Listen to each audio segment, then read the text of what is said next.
Welcome to Being Matthew 25. I'm DeEtte Decker, Director of Communications for the Presbyterian Mission Agency. Did you know that the Presbyterian Church USA has a presence at the United Nations? Not only do we have a presence, we have a seat at the table. And that's what we're talking about today on Being Matthew 25.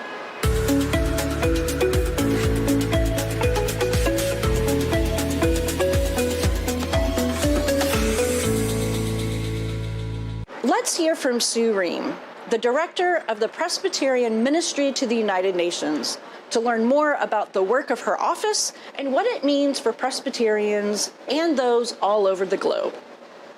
I think the reason that it's really important for Presbyterians to have a presence at the United Nations is because there is a global discipleship that we are called to care for all people.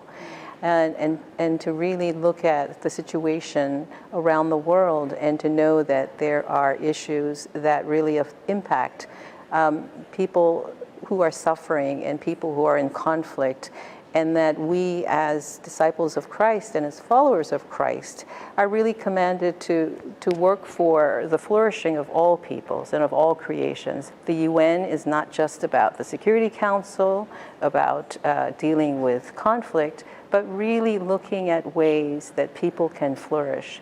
So let's give a little bit of history. The Presbyterian Ministry at the United Nations has been active in the UN since its formation in 1945. That's correct. So this is not a new ministry at all. It's been around for a long time. Right. And churches have held special consultative status through the UN Economic and Social Council since 1998. That's correct. What does that status mean? We are given representation. So we actually have a voice at the UN. We are able to speak, to represent the policies of PCUSA, and be able to sit at the table, have a place at the table to be able to talk about it, to submit written statements about it. So let the UN know what our positions are and to advocate those positions. We really think of it as a privilege that we are able to be here in New York City at UN headquarters and to be able to go across the street, because our offices are located right across the street at the church center at the United Nations, CCUN, and we can go over there anytime with our badges and be able to attend meetings and briefings and ask questions of ambassadors and UN staff and really engage with the UN. And that's a marvelous opportunity. For the UN, it's a sort of a secular way of addressing the problems of our world. And with Matthew 25, we have the gospel to guide us. How does the Matthew 25 foci play into your work? How do you see that intersectionality there? Well, there's a real parallel between this Sustainable Development Goals and Matthew 25, in that the real goal of Sustainable Development Goals is to make sure no one is left behind. And we know that with Matthew 25, it's very much about making sure that we serve the least of us. And so there's a great match between what the UN is trying to do and what gospel tells us to do. And so we just want to make sure that there's a connection and we can go on and do the work. I have noticed some amazing resources here. Yes. And you're telling me that, let's talk first about this study and devotional guide. Yes. It's on the Sustainable Development Goals, which was passed by the UN back in 2015 by all the countries of the world, 193 countries, 17 goals that they came up with to make sure that the world, everyone, would be able to live sustainably and with dignity. And so what we did is we took those goals and we looked at what our church was doing. And we then invited the church to see what actions that they can take and what engagement they can have within their congregations and with the greater world, with the UN. And there's a reflection that goes along with it that was written by staff so that we can have a real theological basis for the work that we do. So this is a way, this really is a tool. Yes. For folks in the pews, so to speak, Yes. to become involved Yes. in the work that's happening here on a global level at the UN. Absolutely, yes. Unbelievable. Okay, and then this is brand new, the Young Adult Advocacy Guide. Tell us about this. What's happening here? So it's based on Matthew 25. We had a field ed intern, a seminarian, who worked with us 2 years ago, and her gift was in writing curriculum, and she really wanted to do something for young people. She felt that the church, they're not very visible in the church. Young people don't really know what the church does in terms of advocacy. And so we worked with her to sort of match up and look at the different foci of Matthew 25 and take those topics and do advocacy curriculum based on that. And it just came off the presses last week. So the theme of CSW 67 for this year is innovation and technological change and education in the digital age for achieving gender equality and the empowerment of all women and girls. Why is this important for the Presbyterian Church?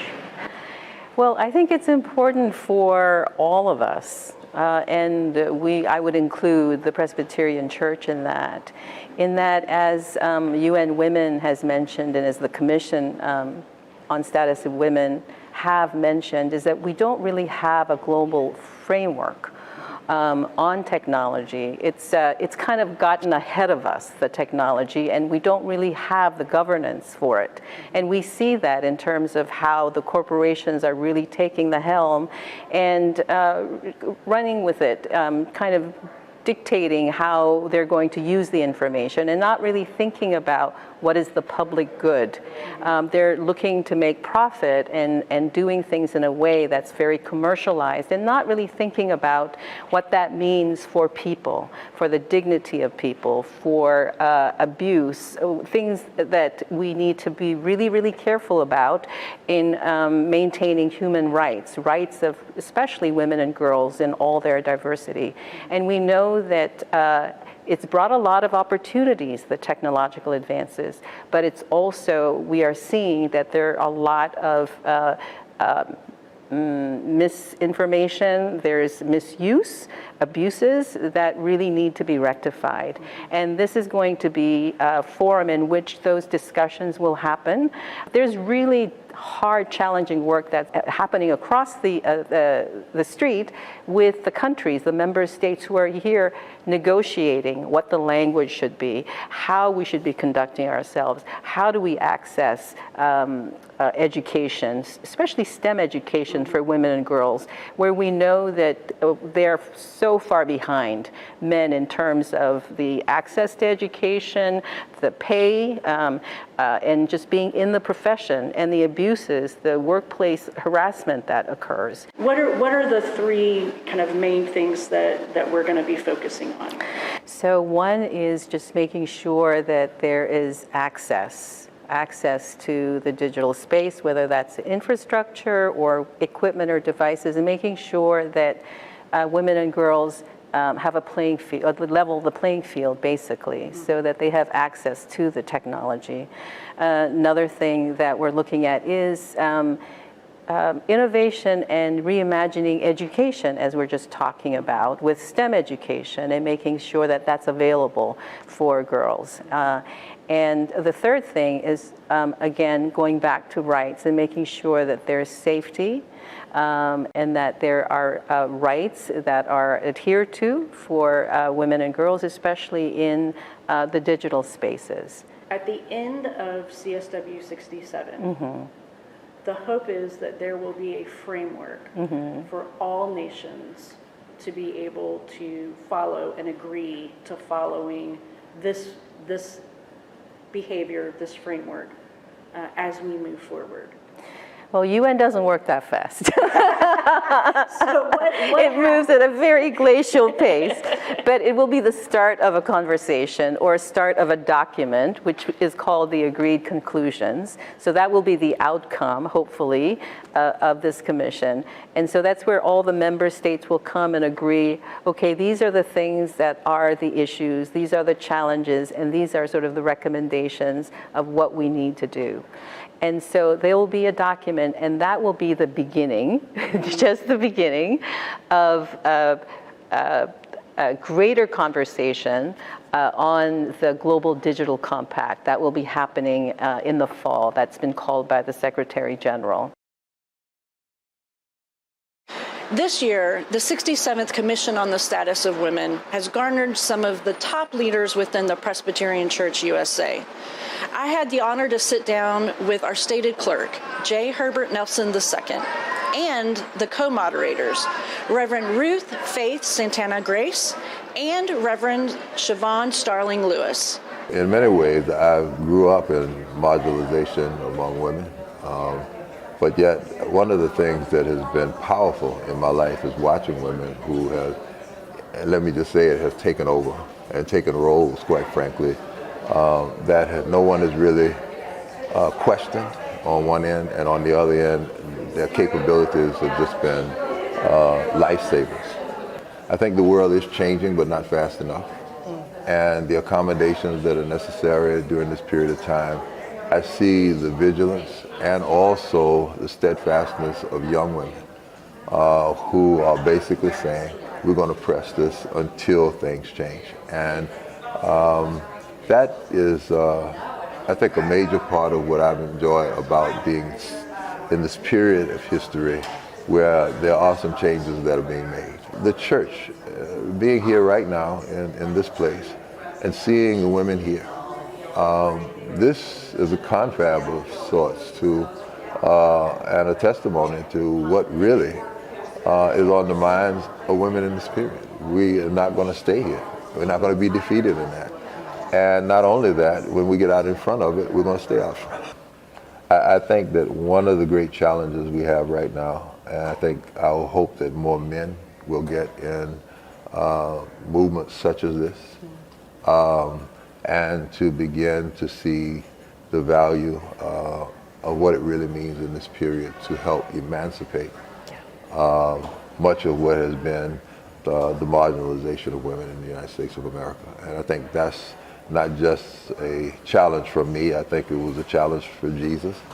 I think it was a challenge for everyone who is sane and understand what it means to love. And so I hope we can get to that, and I hope this is a continual beginning of making those things kinds of happen.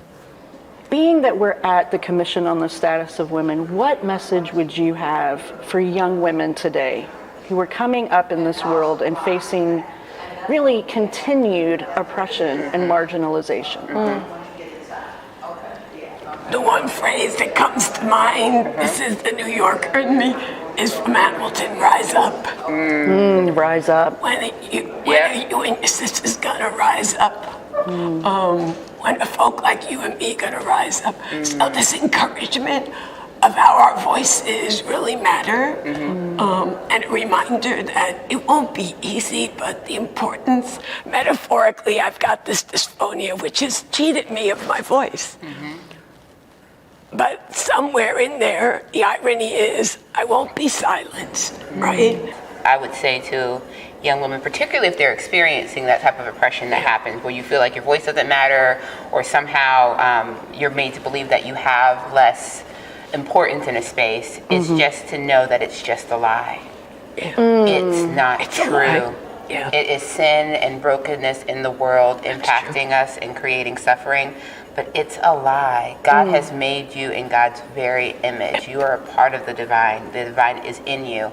And so just to find some people for whom you can see each other and love each other, because you only need a few. Find the people who can tell you the truth, that you are beloved, that you are named and claimed, that you are and you are a gift to this time and season. Like, all of us have been sent to this day and age, that God wants these giftings to be present, and to be your authentic self, whatever that looks like. However you are understanding womanhood, femininity, your person, your identity, your gender, just be who you are, because that's the gift that God has sent to the world for this day. Right.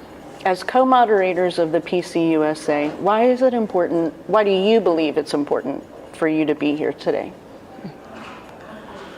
Well, there's several reasons. As Presbyterians, right? I mean, we have a rich history or herstory Right, yeah, absolutely, yeah. of being a voice, of leaning into the breach, being repairers of the breach. We were talking last night. Yeah. Our book of confessions, we have this rich tradition of claiming both our brokenness and our call to use our voice to make right that which is broken. So that's part of our theological heritage, ecclesiastical heritage. But as a woman, as a Latina, when you think about, I can't even imagine half the world, right? We are half the world's population. And so much of that population does not have access Right. to the privilege that even us in our broken journeys are able to experience. So for me, being an incarnation of hope and possibilities, perhaps being a voice for those whose voices are not yet heard, I mean, that's really biblical, right? I mean, Yeah, absolutely. so I think those two reasons alone, plus what an encouraging space to be with women of all ages rising up together to speak on behalf of whatever global moment, especially around technology and education. 58% of women have identified being harmed or expressing or experiencing cyberbullying or violence online. And as we know, the CSW is dedicated to communication and digital technology, Yes. providing access and education and innovation surrounding that. Why do you think, Siobhan, it's important for women to be involved in the communications digital age? Oh my gosh. Well, part of it is just a stewardship reality. There is wisdoms of all shapes and sizes that come through people of all embodiments. Why in the world would it be faithful to waste half of the wisdom?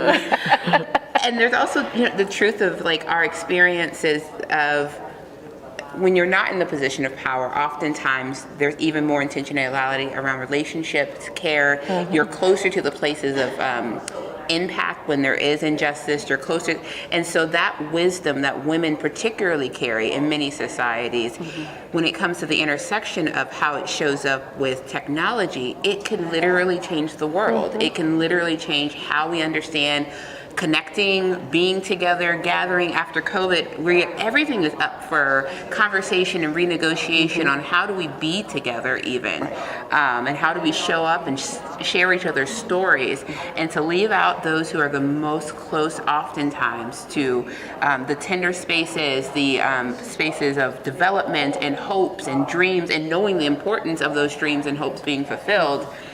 It's just poor stewardship. It's just a waste of God's given wisdom to people. And then you think about the economic implications, right? So these folks are out of the areas of technology where there can be high-paying jobs, potential opportunities to support themselves and their communities and their situations. There's so many levels in which, and also just the basic idea of representation, right? It is hard to imagine what you haven't seen. So if there aren't more women who are in spaces of leadership, it becomes even harder to believe that it is an option for you. Like, is there something, we just absorb a lot from what we see and what we experience when it comes to our own imaginings, even of our very selves. So what role does the church play in all of this? I think there's like a practical on the ground ways in which we can think about who we hire for our tech when we're running tech at our churches. We can think about how we invite even our children to volunteer for certain ministries? Are there ministries that you tend to invite the girls or the young women to participate in that you don't, but you pretend, just for us to be mindful of what is the culture we're creating in the spaces where we lead on a very, very practical way, and to encourage, support, celebrate, inquire, maybe even create spaces in your community. If you are in a space where you are doing programming, to think strategically about increasing the amount of opportunities for STEM and young women or girls to participate in STEM activities. Like, as Presbyterians, we believe in education and formation deeply. So for us to really say, okay, well, how do we make these things intersect? How do we move it from one conversation to something that actually is fruitful and really can support our communities in being in a wider way? I think it's witnessing in whatever ways we have. Technology, this digital space, is life-altering revolutions have begun to happen because of the communication, right? Injustice can be named more clearly now. I mean, I know we're dealing with fake news as well, but the power of voices, if its proper use, can point to we are made in the image of God, and it becomes a technological voice into that digital space. Presbyterian Women was born out of advocacy. More than 230 years ago, gender equity was what Presbyterian women organized around because they had no place in the 1789 church or the original First General Assembly. So they began to organize because they knew that God also called them to mission and ministry. Well, advocacy is ongoing work.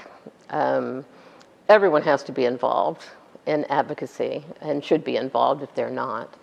But it's critical that we not only create space for an opportunity for people now, all people now, but also that we maintain equity that has been gained and restore equity that has been lost.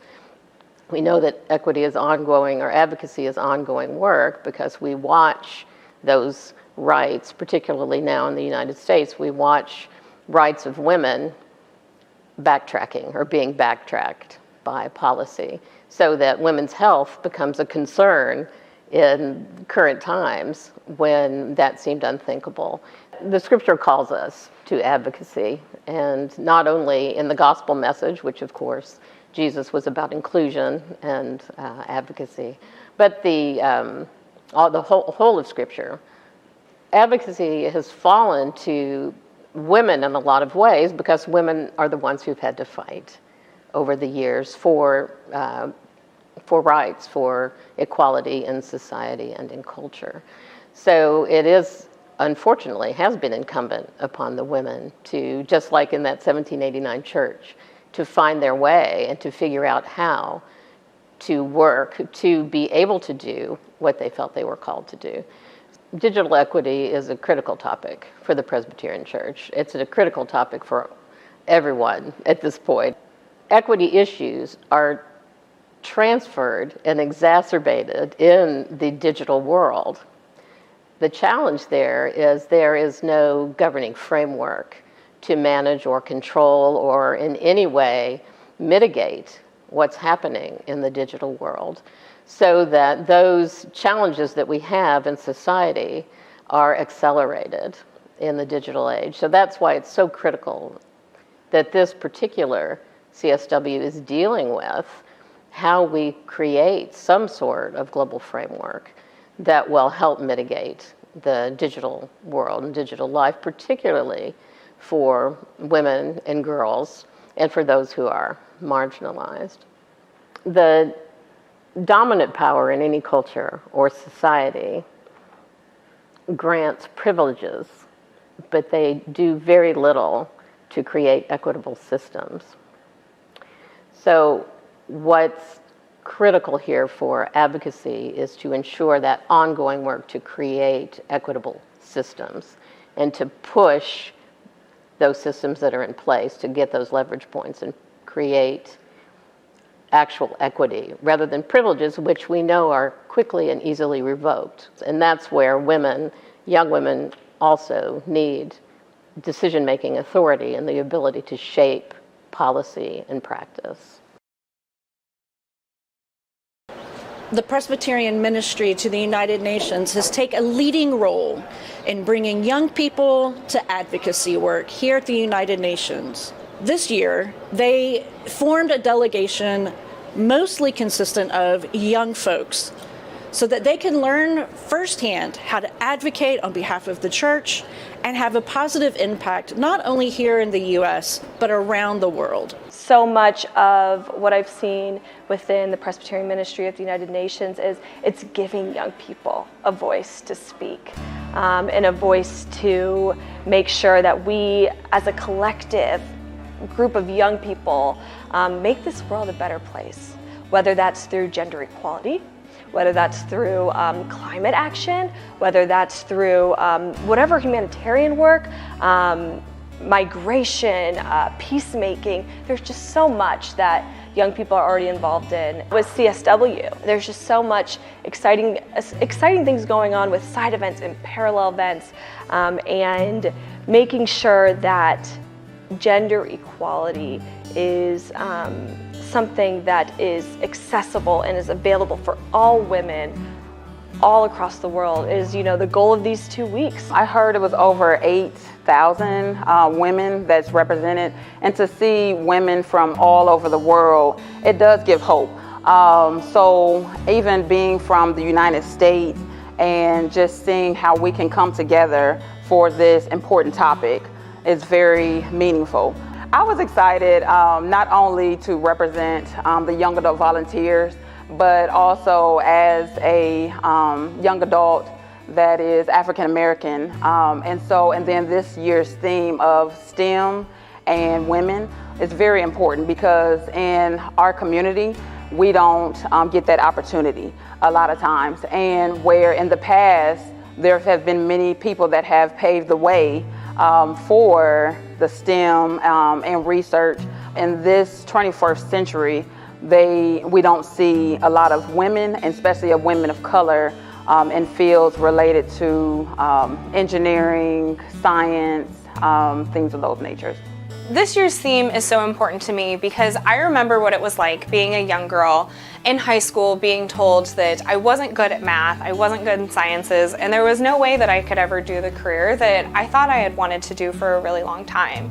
And I didn't have anybody there to help me work through a lot of those issues and process a lot of the grief that came out of that. So instead of saying I'm going to become an engineer, despite all of those barriers, I just decided to go do something else. And I don't regret that time. I spent a lot of time as an advocate. I worked in politics. I got to work very closely with a lot of issues, particularly issues addressing women's rights in rural America.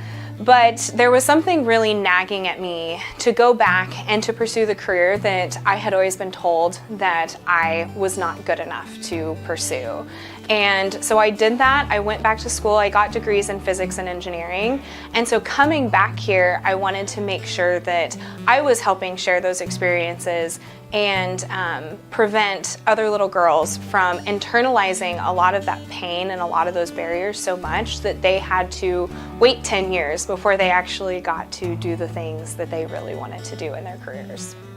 In the work, it can feel sometimes like everything is on your shoulders and it's overwhelming, all of the injustice in the world, but when you look around and you realize I'm not carrying this burden alone. The Women Gender Center at my university is hoping to start a commission on the status of women at Marshall. So they sent me to CSW as a research trip and funded my whole trip. As a delegate, I hope to learn so much, and I already feel it's been life-changing so far, so I'm hoping to just continue that path. I want to learn about other countries and about other communities. I want to learn about how we can help and how they can help us, and how on our own country, how we can improve the lives of women and girls and empower everyone. Being a young woman of color, especially from the States, is definitely something that is unlike any other experience, because Black and brown people are not typically represented in spaces like this, and they're not typically or specifically advocated for. Advocacy is very important to me. I think that representation in our community is very vital to the success for our younger generation. And with that, being here today and having a voice and speaking up, and to even sitting on these panels gives hope for and voices for the future. I think that young people are doing the advocacy work already because we have no choice. Unfortunately, the policymakers, the adults in the room are not doing their jobs. And so young people have to step into that because they have no other option. You know, it's infringing upon their lives. I feel like the church, Peace USA, is valuing those young voices a lot more. And I also feel like the Commission on the Status of Women and the United Nations as a whole is putting a greater emphasis on how young people can actually address this. I'm hopeful that we can continue to connect and to grow in community as young people to make sure that we get the work done, because there's a lot of work to be done, a lot of great work that we still have to be done. And we are here to do it, we are ready to do it, and I'm excited for the future and for the future of the young people in the church. Thanks for joining us on this special and final episode of Being Matthew 25. It's been a great journey, and it means a lot that we can finish up our work here at the United Nations with the Presbyterian Ministry to the United Nations. It's been a fun time, it's been a wild ride and a grand adventure. Until next time, peace.